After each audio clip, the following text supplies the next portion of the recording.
नमस्कार, हमारे special segment news talk में आज एक बार फिर आपका बहुत बहुत स्वागत है। आज हम बात करने वाले हैं अध्यात्म के विषय पर। हमारे साथ मौजूद हैं प्रसिद्ध संत और शांति दूत सम्मानीय श्री देवकी नंदन जी ठाकुर साहब महाराज। महाराज जी, आपका बहुत बहुत स्वागत है डी-लाइव न्यूज़ के स्पेशल सेगमेंट में। जी, आपके दर्शकों को हमारी तरफ से बहुत बहुत शुभकामनाएं। राधे राधे। जी, सबसे पहला सवाल जो कि दर्शकों के जहन में भी है, जनमानस के मन में भी है। महाराज जी, सबसे पहला सवाल, आज के इस आधुनिक युग के बदलते परिवेश में, आपाधापी भरे इस युग में, जब हर इंसान जो है प्रगति का रास्ता प्रशस्त करने के लिए संघर्ष कर रहा है, ऐसे में आध्यात्म को पाना बड़ा ही कठिन मार्ग ये माना जाता है। ऐसे में आपकी नज़र में आध्यात्म को किस तरह से सरलता से अपने जीवन में आत्मसात किया जा सकता है? आप एक बात सोच लीजिए कि आप जो भी काम करते हैं, सपोज आप जीवन में सक्सेस होना चाहते हैं, तो who is giving you success? कौन देगा आपको? आपके माँ बाप अगर दे सकते हैं तो हर माँ बाप चाहता है मेरा बच्चा सक्सेस हो। अगर आपके परिवारीजन दे सकते हो तो वो सब चाहते हैं कि आप सक्सेस हो। लेकिन उनके चाहने से और न चाहने से तो कभी कुछ नहीं होता। जीवन में अगर सफलता चाहिए, जीवन में अगर सक्सेस चाहिए, तो हमें सक्सेस देने वाला, सफलता दिलाने वाला ही परमात्मा है। और जब तक आप उस परमात्मा के प्रति समर्पित ना हो, तब तक ये जीवन में न तो सफलता मिलती है, ना ये आधुनिक जो भी वस्तुएं आप पाना चाहते हैं वो नहीं मिलती। मैं आपके दर्शकों को एक बात कहना चाहूँगा, जीवन में आप कुछ भी करना चाहते हो, आप कुछ भी पाना चाहते हो, सबके लिए बहुत ज़्यादा ज़रूरी है कि आप वही करिए जो हमारे धर्म ग्रंथों में बताया गया है। अधर्म से अगर आप कमाई कर भी लें तो पैसा में भी बहुत हो सकता है, लेकिन आप ज़िंदगी भर डर डर के जिएंगे, हर दिन आपको डर डर के जीना पड़ेगा, तो वो तो आपको सुख दे भी नहीं सकता। मकान बड़े हो सकते हैं लेकिन आंसू भी बड़े ही होंगे। तो ऐसे सफलता से कोई फ़ायदा नहीं है। और रही बात सफलता, अगर आपने पा भी ली तो एक जीवन की होगी, वो प्रत्येक जीवन की तो नहीं होगी। तो अगर आपको सफलता चाहिए तो आत्मकल्याण ही मानव जीवन का सबसे बड़ी सफलता है। उसी के लिए आधुनिक युग में हम लोग ऐसा करें, कर्म और धर्म दोनों साथ चलें, वो दोनों साथ चलना चाहिए।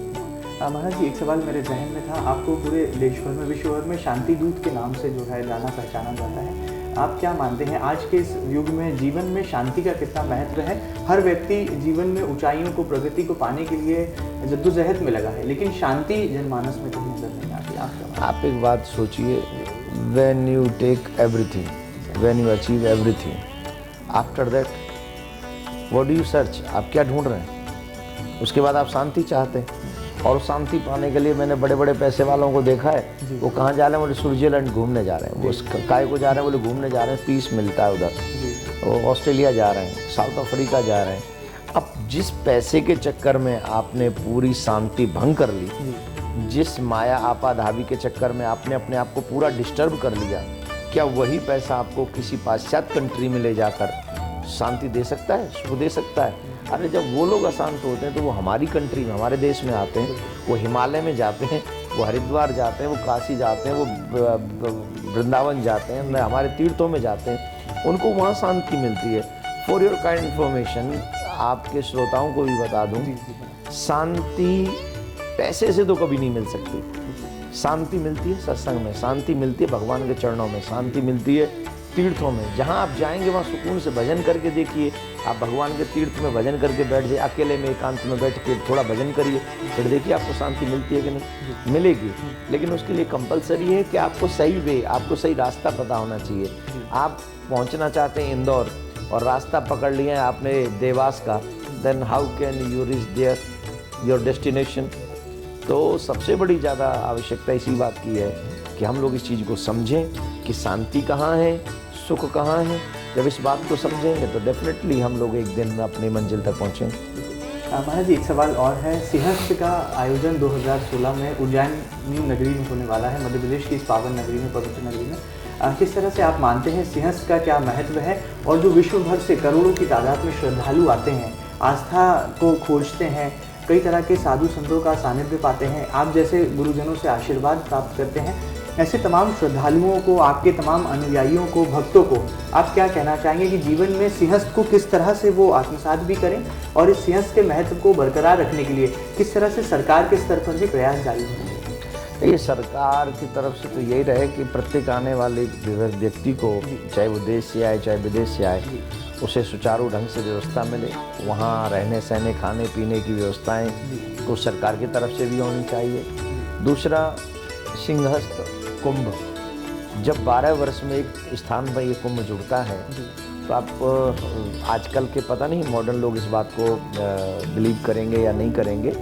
नहीं करेंगे, उनकी कमी नहीं है, क्योंकि उनका सर्कल ऐसा है, वो उस लायक नहीं है, उनकी मेंटलिटी उस लेवल की नहीं है जो इस तथ्य को वो समझ सके या इसको समझने की कोशिश भी कर सकें। लेकिन जिन्होंने थोड़ा बहुत भी अपने आप को पहचाना है, जिन्होंने अपने आप को थोड़ा बहुत जानने की कोशिश की है, उन्हें इस बात का जरूर पता चलता है सिंहस्थ कुंभ जिस स्थान पर एकत्रित हुआ है, पधारा है या उपस्थित होता है, वहाँ पर सभी देवी देवता उपस्थित होते हैं। आप महाकालेश्वर का दर्शन करेंगे, वहाँ जाएंगे, विश्वनाथ का दर्शन करेंगे तो बनारस जाएंगे, कृष्ण जी का दर्शन करेंगे तो आप वृंदावन जाएंगे, like that, you know, other so many different place. लेकिन जब आप सिंहस्थ कुंभ में जब आप एक जगह कहीं जाते हैं तो सारे देवी देवता वहाँ उपस्थित होते हैं और सारे देवी देवता उन सब जो आने वाले लोग हैं उनको आशीर्वाद और दुआएं और कृपा बरसा रहे होते हैं। वहाँ पर ऐसे ऐसे संत जो बिरले संत हैं, जो अब हम जैसे लोग तो भ्रमण करते रहते हैं, हम जैसे लोग तो कभी इस शहर में कभी उस शहर में, लेकिन कुंभ में आपको ऐसे साधु संत महात्मा वैरागियों के दर्शन होते हैं जिनको आप कभी देख ही नहीं सकते उस कुंभ के अलावा, वहाँ दर्शन ही वहाँ होगा। तो ये ऐसी बृहद बड़ी हमारे लिए उपलब्धि है, और अगर इसको मिस कर दें तो मुझे लगता है कि आप मानव जीवन के साथ खिलवाड़ कर रहे हैं। आप ऐसी इतनी भगवान ने हम लोगों के लिए इतनी सरलता से ये सब चीज़ें दे रखी हैं, और ये आज के युग में थोड़ी मुश्किल भी है। और वो बाहर के लोग आ जाते हैं हमारे, जो अब वो कितने फॉरेनर्स आते हैं कि सब कुंभ जुड़ेगा, वहाँ साधु आएंगे, संत आएंगे, ये बड़ा विचित्र सा होगा, हम लोग ये उसकी तैयारी करेंगे, हम दर्शन करें। लेकिन हम लोग इंडियन सोच लेते हैं, अरे यार हर बार कहीं ना कहीं तो होता ही रहता है, हम चले जाएंगे, और ऐसे कर कर के न जाने कितने लोग हैं जो कभी नहीं जा पाए, बिल्कुल, और वो उनकी जीवन यात्रा समाप्त हो गई।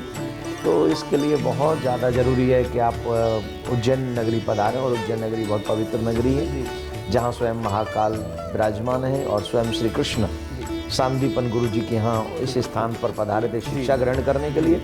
तो मैं आप सब जितने भी लोग इस समय सुन रहे हैं उन सब से एक ही प्रार्थना करूँगा कि आप लोग बड़ी से बड़ी संख्या में कुंभ में पधारें और अपने भाग्य को सुंदर बनाएं, अपने जीवन में कुछ अच्छे कर्म करके अपने जीवन को सफलता की ओर लेके चलें। महाराज जी, एक सवाल और था कि वो अनुयायी, वो भक्त जो कि आपके भागवत कथा का या आपके कृष्ण महिमा का जो है श्रवण करना चाहते हैं, वो उज्जैन नगरी में किस तरह से पहुँचे, और इस सिंहस्थ 2016 में वृंदावन से किस तरह से जो है बड़ी तादाद में भक्तगण आपके सानिध्य में वहाँ पर मौजूद रहेंगे, किस तरह का पूरा कार्यक्रम है? इससे वृंदावन से नहीं, अभी हमने सरकार को आवेदन दिया है, अगर सरकार ने हमें पृथ्वी जो आजकल देते हैं वो आवंटन होती है, और अगर वो आवंटन में वो हमें दे पाए, क्योंकि जैसा आप जानते हैं कि इंदौर में इतनी बड़ी जनसंख्या में लोग हैं, और इसके बाद जब उज्जैन में ये कुंभ होगा तो सिर्फ इंदौर के नहीं होंगे, ऑल ओवर वर्ल्ड जो भी हमारे लोग हैं वो कुछ कुछ करके भी आएंगे तो बहुत हो जाएंगे। तो इतनी बड़ी व्यवस्था हमको करनी है, अगर वो दे सके तो हम लोग यहाँ आएंगे और वो पधारेंगे, और जितने भी लोग पधारेंगे यहाँ पर उन सबको रहने सहने खाने पीने की व्यवस्था हमारे मिशन की ओर से की जाएगी, और एक सुंदर आयोजन वहाँ पर राम कथा और भागवत कथा दोनों कथाओं का आयोजन भी करेंगे। पूरा 1 महीना रहेंगे यहाँ पर। महाराज जी, अगला सवाल भी सिंहस्थ से ही जुड़ा हुआ है, क्योंकि तकरीबन 5 करोड़ से ज़्यादा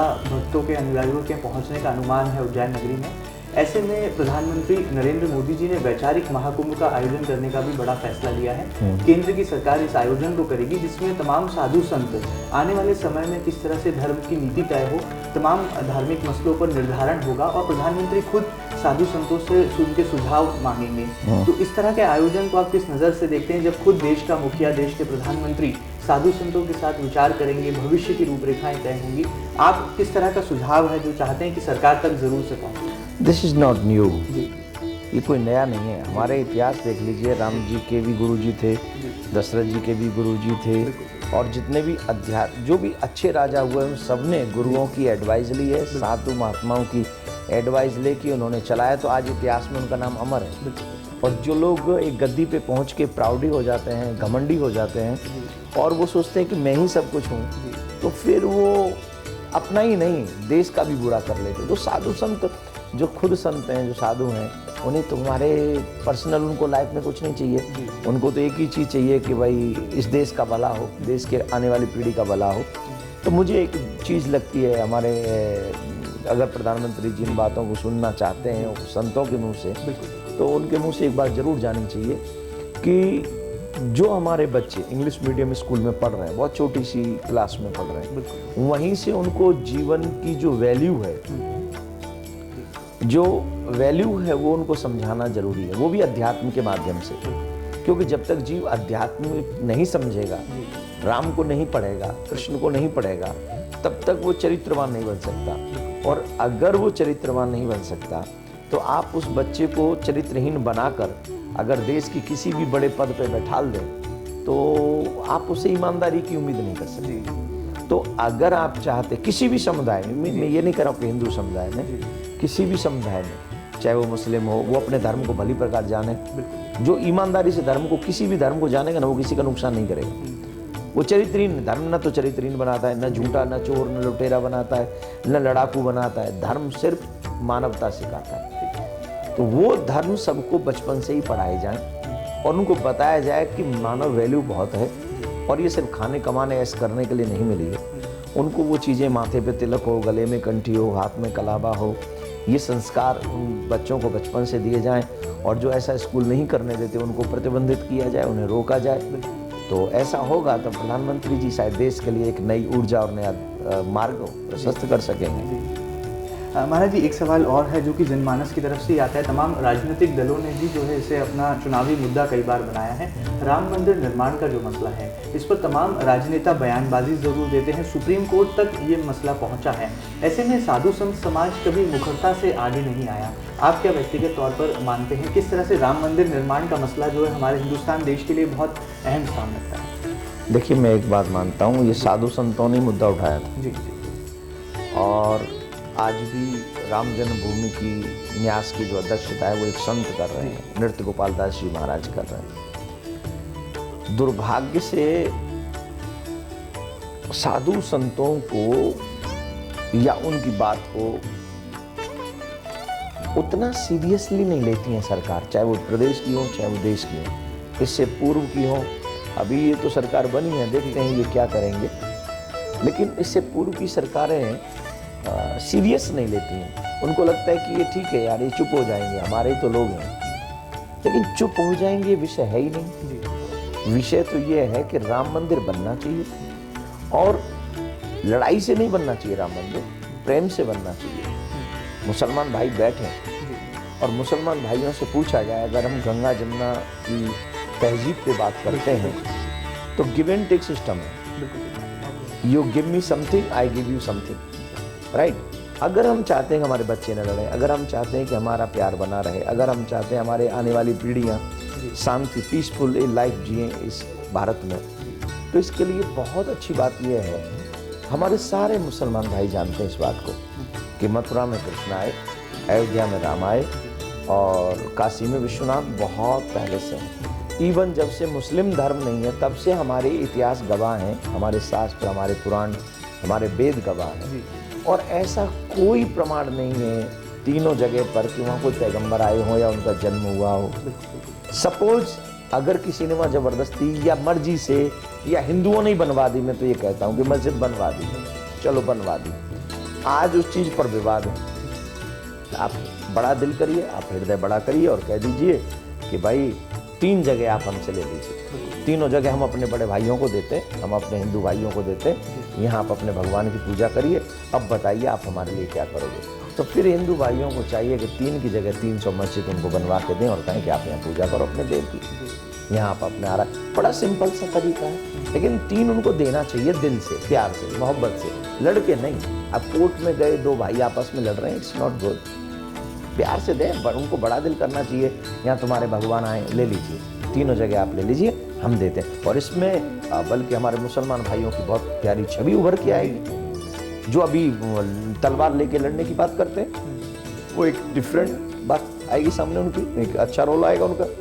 तो ऐसा उनको करना चाहिए, ऐसा मेरा मानना है। माना जी, बहुत संक्षिप्त में जानना चाहूँगा, एक ग्लोबल प्रॉब्लम है जो कि पूरा विश्व जिससे जूझ रहा है, आतंकवाद का जो मसला है। कभी पाकिस्तान की तरफ से, दुश्मन देश की तरफ से पीछे वार किया जाता है, तो कभी ISIS और मुजाहिदीन जैसे संगठन जो है अपने पैर पसारने लगते हैं बड़े भारत जैसे बड़े देश में। ऐसे में आप आतंकवाद का मूल हल क्या मानते हैं? क्योंकि शांति दूत के तौर पर आपको एक विश्व स्तरीय, देखिए मैं आपको एक बात कहना चाहूँगा, यहाँ पर आप शस्त्रों का जवाब शस्त्रों से दे रहे हैं, ठीक है, हर देश की अपनी रक्षा करने का एक अधिकार है, करेंगे। कृष्ण जी भी शांति दूत बनकर गए थे, लेकिन जब वो शांति से नहीं माने तो फिर उन्होंने युद्ध भी करवाया, महाभारत भी करवाया। तो हम कृष्ण के चाहने वाले, हम पे दोनों ही बातें आती हैं। लेकिन शांति की बात अगर हम करेंगे तो शांति की बातें जिन लोगों ने आतंकवाद का बीड़ा उठा रखा है, सपोज वो चाहते हैं कि हम किसी को मारकर अपना राज्य करेंगे पूरी दुनिया में, ये बहुत बड़ी मूर्खता है। ये कोई भगवान नहीं कहता, कोई अल्लाह नहीं कहता कि आप किसी को मार के राज्य स्थापित करो। कहीं पूरी कुरान में नहीं लिखा कि तुम सबको मार दो और आप अपना राज्य स्थापित करो। यहाँ पर हमारे मुसलमान भाई जो हैं, उनके जो धर्म गुरु हैं, उनका रोल बहुत बड़ा है। उनको फ्रंट पे आके, मीडिया में आके नहीं, बल्कि जगह जगह जाकर हम पूरे विश्व के धर्म गुरुओं को, उनके गुरुओं को जाना चाहिए और उनको कहना चाहिए कि आप गलत कर रहे हो, आप मानवता की हत्या कर रहे हो। और अगर ये मानवता की हत्या कर रहे हो तो आप एक फतवा निकालिए कि जो लोग ऐसा कर रहे हैं वो हमारे मुस्लिम समाज के नहीं है और उन्हें मुस्लिम धर्म के अनुसार उनको कोई गति नहीं दी जानी चाहिए। ऐसा अगर वो करेंगे तो जो मुस्लिम लोग, जो हमारे छोटे छोटे बच्चे हैं जिन्हें पता ही नहीं ज़िंदगी कैसे जीनी चाहिए, वो बहकावे में आ जाते हैं। वो कहते हैं उन्हें हूर मिलेगी, वो कहते हैं उन्हें मनी मिलेगी, वो कहते हैं उन्हें बहुत बड़ा स्टेटस मिलेगा। ये जो बहकावा बच्चों को दिया जाता है, 15, 16, 17 साल, 18 साल, उस उम्र में बच्चा को ये भी नहीं पता कि मेरी लाइफ क्या है, उसमें वो बड़े बड़े लोग उनको दिखा देते हैं और वो बर्बाद हो जाते हैं। तो इससे नुकसान तो मुस्लिम धर्म को ही हो रहा है और बहुत बड़ी क्षति हो रही है। इवन अब वो ये तो नहीं देखते कि कौन है और वो मुस्लिम को ही मार रहे हैं, तो ये नुकसान किसका है? क्या ये बात धर्म गुरुओं को नहीं सोचनी चाहिए? क्या हम धर्म गुरु सिर्फ मस्जिद तक हैं, सिर्फ मंदिर तक हैं? नहीं, धर्म गुरुओं का मतलब होता है कि आप अपनी जिम्मेदारी अपने समाज में ईमानदारी से निभाओ। ऐसा नहीं कि आप प्रॉफिट कर रहे हो, हम उनसे पैसा भी ले लें और चढ़ावा भी ले लें और हम समाज का नुकसान करें, उसको धर्म गुरु नहीं कहते, उसको तो फिर बिजनेस कहते हैं। तो मैं ये निवेदन उनसे भी करूँगा कि आप अपने धर्म का प्रचार करिए और उन जो गलत हाथों में जो शस्त्र चले गए, आप बहुत से लोग कहते हैं कि सारे जो आतंकवाद का कोई धर्म नहीं होता। आई एग्री विद दिस कि मुस्लिम आतंकवाद का कोई धर्म नहीं होता, लेकिन सच तो ये है कि जा तो वो सब मुस्लिम बच्चे ही रहे हैं उसमें, ये इस सच्चाई से तो कोई मुंह नहीं मोड़ सकता। तो अगर वो जा रहे हैं तो उनको रोकना ये धर्म गुरुओं की ही जिम्मेदारी है। अगर वो नहीं रोक सके, इसका मतलब है कि वो अपना कार्य ईमानदारी से नहीं कर सके। महाराज जी, एक सवाल बुद्धिजीवी वर्ग हमेशा से उठाता आया है, धर्म के नाम पर बहुत सारा आडंबर भी देखने को मिलता है।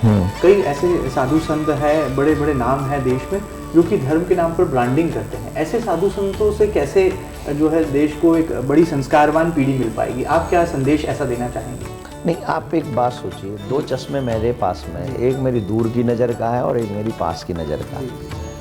अब मेरी दोनों नज़रें ही खराब हो जाएं तो मुझे तो कुछ दिखेगा नहीं। तो चश्मा जैसे आपने पहना हुआ है, तो आपने या मैं पहन लूँ, मेरी नज़रें दूर की खराब हैं तो मुझे चश्मा पहनना पड़ेगा, तो मेरी चश्मा नज़र आ जाएगा दूर वाला भी। ठीक वैसे ही अगर मैं सिर्फ एक साधु संत की देखूं, एक कमी देखूं कि भाई उसने वो किस में नहीं है, इस दुनिया में no one can be perfect in this world, कोई नहीं है, सब में कोई ना कोई कमियां हैं। और अगर कोई परफेक्ट है तो उसका नाम भगवान है और कोई नहीं है दुनिया में। तो मेरे को इंसान होने के नाते, मानव होने के नाते मुझे ये शिक्षा लेनी चाहिए कि मैं सिर्फ अच्छाई सीखूं किसी से, बुराई से मुझे कोई लेना देना नहीं है। और जो लोग बुराई की तरफ बढ़ते हैं मैं उनकी बुराई को इग्नोर करूं, छोड़ दूं। आडंबर की बात नहीं है। अभी जैसे हम लोग बड़े से बड़े मंदिर आज आप बना नहीं सकते, जितने बड़े बड़े मंदिर हमारे राजे महाराजे बनाते थे। क्यों बनाते थे? वो हम उनको भी कह देना चाहिए कि तुमने आडंबर किया। ये वो बुद्धिजीवी जो कभी मंदिर गए ही नहीं। ये जितने भी जिस शब्द को आडंबर कह रहे हैं, ये वो लोग हैं जो कभी मंदिर नहीं गए। इन्होंने अपने माँ बाप तक की इंसल्ट की। ये हमारे भगवान की पूजा कैसे कर सकते हैं? नास्तिक, वो नास्तिक किस्म के लोग हैं जो इन बातों को करते हैं। और ऐसे तो रावण के समय भी थे, पर रावण भी इनसे अच्छा था। रावण फिर भी शिव की पूजा करता था। इतना स्ट्रांग व्यक्ति, इतना बलवान व्यक्ति, इतना धनाढ्य व्यक्ति, इतना संपन्न व्यक्ति, इतना ताकतवर व्यक्ति, इतना पावरफुल था वो, इसके बावजूद भी वो शिव जी की पूजा करता था। ये लोग तो निकम्मे हैं, इनको एक गाड़ी बाइक एक्सीडेंट मार जाए तो मर के खत्म हो जाते हैं। और ये लोग कहते हैं कि ये सब आडंबर है। ये आडंबर नहीं है। हम एक मंदिर बनाते हैं, हम लोग एक देवालय बनाते हैं। आप जानते हो सदियों तक लोग आकर वहाँ मत्था टेकते हैं और उनको भगवान का दर्शन वहाँ होता है। अब वो लोगों को क्या पता कि उसका कितना बड़ा फल है, वो थोड़ी जान पाएंगे, क्योंकि उन्होंने कभी समझा ही नहीं, न समझने की कोशिश की। तो आडंबर नहीं है, अपने धर्म पर न्यौछावर होना, ये तो बहुत अच्छी बात है। और जो लोग धर्म पर न्यौछावर होते हैं, परमात्मा उनकी हमेशा रक्षा भी करते हैं और सहायता भी करते हैं। जी महाराज जी, एक सवाल और था बड़ा संक्षिप्त में। आज के नौजवान जो पीढ़ी है, आज की युवा पीढ़ी, ये फेसबुक ट्विटर के ज़माने में किस तरह से धर्म की मूल परिभाषा को सीखे समझे और आप जैसे महात्माओं के सानिध्य को पाकर सही मार्ग को जो है प्रशस्त कर सके, आप क्या व्यक्तिगत तौर पर? मैं सिर्फ एक ही बात कहना चाहूँगा, गलत लोगों का संग मत करो। जितने भी आपके फ्रेंड्स हैं, आप जानते हो इस बात को कि जितने भी आपके फ्रेंड्स हैं, आपके फ्रेंड्स ही आपको जैसे वो कहते हैं कि मेरा बर्थडे, आप एक ड्रिंक कर लीजिए, मेरा ये है, मेरा वो है, और न जाने क्या क्या वो एक आपको ब्लैकमेल करते हैं। तो ऐसे जो गलत फ्रेंड्स हैं, आप उनके साथ मत जाइए, सबसे बड़ी बात। ऐसे गलत लोगों का आप संग छोड़ दीजिए। दूसरा, जीवन में 5-10 मिनट एवरीडे भगवान के सामने बैठकर अपने आप को पहचानने की कोशिश करिए। अगर आपको समझ में ना आए तो आप रिलीजियस ग्रंथ जो हैं, बुक्स जो हैं वो पढ़िए। अगर वो भी समझ में ना आए तो कम से कम माँ बाप से समझने की कोशिश करिए। और माँ बाप जब न समझा सकें तो फिर किसी साधु संत के साथ जब भी सत्संग हो, कीर्तन हो, थोड़ी बहुत देर आप वहाँ बैठें। और जब थोड़ी बहुत देर बैठेंगे तो मुझे लगेगा कि आपको आपके जीवन का कुछ न कुछ सार समझ में जरूर आएगा, ऐसा मैं मानता हूँ। महाराज जी, आप कृष्ण भक्त हैं, मूल रूप से वृंदावन से जो है विराजे हैं और पूरे देश के कई राज्यों के दौरे आप करते रहते हैं। श्री कृष्ण और राधा कृष्ण के संबंध को कैसे परिभाषित करेंगे? कई सारे भक्त हैं जो कि बहुत सारी बातें जो कि कृष्ण लीलाओं से जुड़ी हुई हैं उसके बारे में पढ़ते हैं, आत्मसात करते हैं। श्रीमद् भागवत कथा में कई सारा वर्णन है। राधा कृष्ण के संबंध आपकी नज़र में आप कैसे बताएंगे? वो संबंध नहीं है। आपकी आत्मा का और आपके शरीर का क्या संबंध है, आप क्या कहेंगे? मेरी आत्मा के बिना मैं जीवित नहीं हूँ, मेरा शरीर किसी काम का नहीं। राधा कृष्ण का हृदय है, आत्मा है, और ये संबंध एक लौकिक नहीं है, सबसे बड़ी बात है। जैसे हम लोग आम लड़के लड़कियां होते हैं, वो नहीं है। अब मैंने कितनी बड़ी बात कही, आत्मा और शरीर, आत्मा और तन, ये तन को आप, आत्मा और तन को आप अलग नहीं कर सकते। राधा कृष्ण स्वरूपाम्बई कृष्णम राधा स्वरूपिणम कलात्मानम निकुंजस्तम गुरु रूपम सदा भजे। आज के यंग बच्चे इस चीज़ को नहीं समझ पाएंगे, क्योंकि फेसबुक पे वो इतनी अच्छी अच्छी तस्वीरें देख लेते हैं, उन्हें राधा रानी का स्वरूप समझ में नहीं आएगा, उन्हें कृष्ण का स्वरूप नहीं समझ में आएगा। लेकिन राधा जी को समझना है तो कुछ तप करना पड़ेगा, सत्संग करना पड़ेगा। राधा कृष्ण की शक्ति है, आह्लादनी शक्ति है, और उनका स्मरण कृष्ण करते हैं, भजन जैसे हम अपने आराध्य का स्मरण करते हैं, वैसे कृष्ण राधा जी का स्मरण करते हैं। आप समझिए तो कितनी ऊंची श्रेष्ठ पदवी हो गई उनकी। तो उस पद को हम लोग गलत तरीके से देखें कि हमारी गलती है, हमारी मूर्खता है, और उनको समझने के लिए हमें बहुत समय लगाना पड़ेगा और समझना चाहिए भी। आत्मा को जिस दिन समझ जाएंगे उस दिन आप राधा जी को समझ जाएंगे, यही कहना चाहूँगा, और आपके दर्शकों को राधे राधे कहना चाहूँगा। महाराज जी, बहुत बहुत धन्यवाद, आपका परम सानिध्य हमें मिला और आपने बहुत सारे आशीर्वचन स्वरूप बातें जो है हमारे साथ साझा की। उम्मीद है कि दर्शकों को भी काफ़ी सारी सीख और पाठ आपकी इन बातों से सीखने सुनने को मिला होगा। तो ये है शांति दूत परम आदरणीय परम श्रद्धेय श्री देवकीनंदन जी ठाकुर महाराज, जो कि देश भर में श्रीमद् भागवत कथा के माध्यम से जो है भक्ति का एक मार्ग प्रशस्त न केवल कराते हैं, और भक्ति की गंगा जो कि ऐसी बहती है कथा के दौरान, जिसका श्रवण करने वाला भी जो है कृष्ण भक्ति को लेकर आतुर हो जाता है। उम्मीद है कि दर्शक भी यहाँ पर एक गहरे संदेश को आत्मसात करेंगे और कर्मणय वागी का रस्ते माँ फलेषु कदाचन इस वाक्य के साथ जीवन को चरितार्थ करेंगे। D-Live न्यूज़ के स्पेशल सेगमेंट न्यूज़ टॉक में आज इतना ही। अगली बार फिर मुलाकात करेंगे एक और हस्ती के साथ, एक और जानी मानी शख्सियत के साथ। तब तक इजाजत दीजिए, नमस्कार।